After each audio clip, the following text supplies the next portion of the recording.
कोहली के विराट शतक और अक्षर पटेल की धुआंधार बल्लेबाजी की बदौलत भारत चौथे क्रिकेट टेस्ट मैच के चौथे दिन खेल समाप्ति के बाद ऐसी स्थिति में आ गया है जहां से वो हार नहीं सकता। अगर उसे दिख रही है तो जीत दिख रही है, और नहीं तो ये टेस्ट ड्रॉ होगा। लेकिन उसके लिए ऑस्ट्रेलिया को अच्छी बल्लेबाजी करनी होगी। कमाल की बल्लेबाजी आज विराट कोहली के द्वारा, उसी तरह की बैटिंग, आक्रामक बैटिंग अक्षर पटेल के द्वारा। लेकिन हर भारतीय का ध्यान उधर न्यूजीलैंड और श्रीलंका के मैच पर भी लगा है। तो उधर क्या स्थिति है? आज श्रीलंका की टीम ने वापसी की है फिर से टेस्ट मैच में, और अब जब आखिरी दिन का खेल वहां पर भी होगा तो एक रोचक मुकाबले की उम्मीद की जा रही है, और वहां पर भी मैच 50-50 की स्थिति में है। लेकिन आज हम बात करेंगे भारत और ऑस्ट्रेलिया के बीच खेले जा रहे चौथे क्रिकेट टेस्ट मैच में चौथे दिन क्या कुछ हुआ और मैच अभी किस मोड़ पर है। लेकिन पहले आपको बता दूं कि मैं हूं राकेश रंजन और आप देख रहे हैं न्यूज बाइस्कोप। भारत और ऑस्ट्रेलिया के बीच चौथा क्रिकेट टेस्ट मैच, जो कि अहमदाबाद के नरेंद्र मोदी स्टेडियम में खेला जा रहा है, उसके चौथे दिन वो शतक आया जिसका इंतजार 3 साल से ज्यादा समय से था। जी हां, मैं कोहली के विराट शतक की बात कर रहा हूं। और क्या समय पर वो शतक आया है। एक जिम्मेदार पारी, एक पेशेंस वाली पारी। देखिए, ये जो पिच है ना, ये आपसे सिर्फ एक ही चीज मांग रही थी, और वो है आपका धैर्य। तो धैर्य की परीक्षा थी, और उस परीक्षा में विराट कोहली अव्वल नंबर से उत्तीर्ण हुए और पास हुए, और क्या कमाल की पारी खेली है। जब तीसरे दिन खेल समाप्त हुआ था तो भारत ने 289 रन बना लिए थे 3 विकेट के नुकसान पर। चौथे दिन वहीं से खेल आगे बढ़ा, लेकिन रविंद्र जडेजा जल्दी ही आउट हो गए। उनका पेशेंस जवाब दे गया।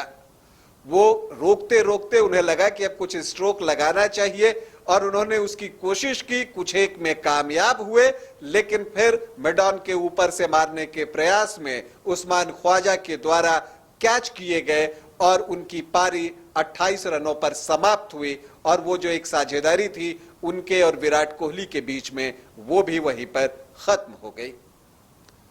जडेजा के आउट होने के बाद के.एस. भरत आए, और शुरू में थोड़े से आपको नर्वस दिखे, लेकिन जल्दी ही सेटल डाउन हुए, और उन्होंने भी एक बेशकीमती पारी खेली 44 रनों की, और भारत को मजबूत स्थिति में ला दिया।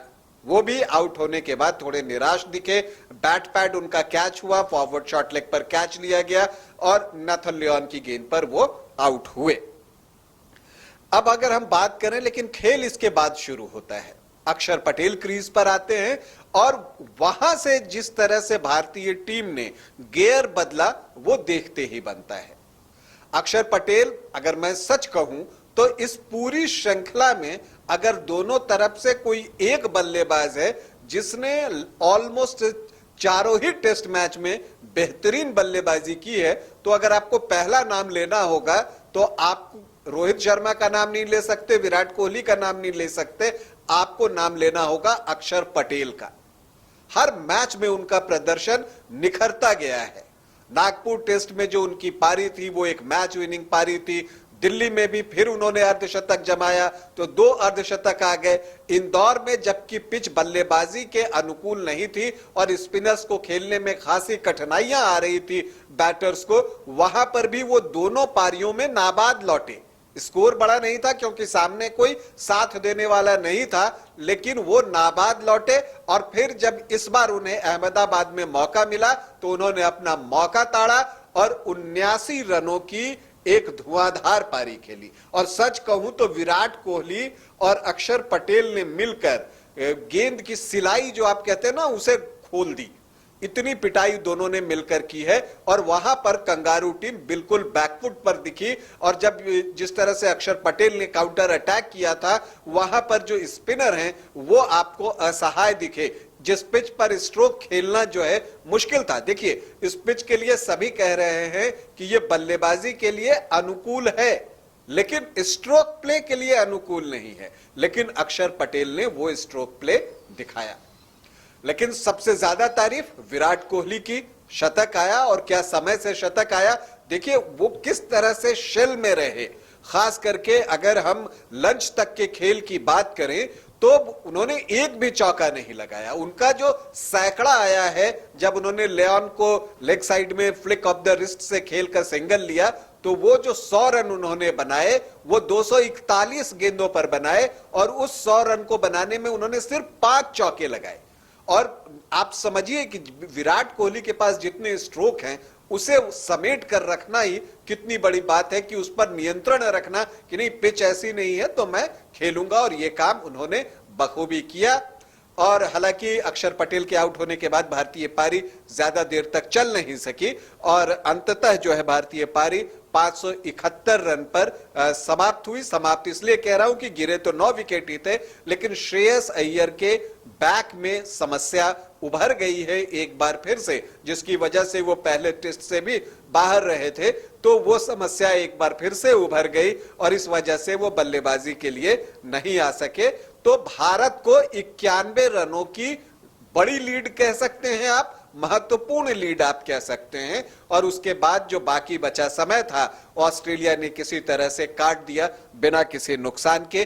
3 रन बनाए उन्होंने, तो वो दबाव ऑस्ट्रेलिया पर दिखने लगा है। वो जो 91 रनों की लीड है ना, उसका दबाव ऑस्ट्रेलिया की टीम पर दिखने लगा है। और अब जब 5वें दिन टेस्ट मैच शुरू होगा तो एडवांटेज इंडिया से ये शुरू होगा और भारत के गेंदबाज, चूंकि गेंद नहीं है, सुबह का समय होगा और हमने देखा है कि अब चूंकि पिच 5वें दिन की होगी तो थोड़े बहुत टर्न, ऑड टर्न्स तो आपको देखने को मिलेंगे, गेंद थोड़ी नीची रहेगी। तो ऐसे में अगर अश्विन और जडेजा, और मैं अक्षर पटेल की भी बात कहूंगा, अगर विकेट टू विकेट गेंद को रखते हैं और कोई भी गेंद अगर ऊंची या नीची होती है तो वो विकेट मिल सकता है। तो अब पूरा दबाव जो है ऑस्ट्रेलियाई टीम पर है। देखिए अब वो सीरीज बराबर करने की तो सोच ही नहीं सकते।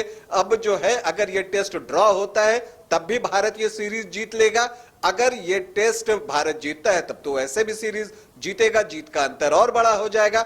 लेकिन हमारा जो ध्यान है ये है कि भारत को ये टेस्ट अगर जीतता है तो उसके लिए वर्ल्ड टेस्ट चैंपियनशिप के का जो फाइनल का दरवाजा है वो खुल जाएगा, क्योंकि उधर श्रीलंका ही टीम जो है, जो कि भारत के फाइनल में जाने के राह में रोड़ा बन के खड़ा है, उसने आज अच्छा प्रदर्शन किया है न्यूजीलैंड में, न्यूजीलैंड के खिलाफ, और उसने एक बार फिर से अपनी दूसरी पारी में 300 रन से ज्यादा बनाए। हालांकि उसके 4 विकेट 100 रन के अंदर गिर गए थे, लेकिन एंजेलो मैथ्यूज जो कि अनुभवी खिलाड़ी हैं, उनका शतक आया और उन्होंने अपनी टीम को एक मजबूत स्थिति में डाल दिया और न्यूजीलैंड टीम का 1 विकेट निकाल भी लिया है। तो आखिरी दिन वहां पर जो स्थिति है कि न्यूजीलैंड की टीम को जीत के लिए 259 रन बनाने हैं, जबकि श्रीलंका की टीम को 9 विकेट लेने हैं। तो वहां मामला 50-50 का है। उस मैच पर भी हम सब की नजर बनी हुई है। फिलहाल इधर के मैच से सूचना यह है कि भारत ने पहली पारी के आधार पर ऑस्ट्रेलिया से 91 रनों की लीड ले ली है। ऑस्ट्रेलिया की दूसरी पारी शुरू हो गई है जिसमें 3 रन बने हैं, मतलब अभी भी वो 88 रन पीछे है। इसके अलावा विराट कोहली का शतक, टेस्ट शतक, जिसका कि इंतजार 3 साल से किया जा रहा था, वो भी आ गया है। अभी के लिए इतना ही, इजाजत दें, नमस्कार।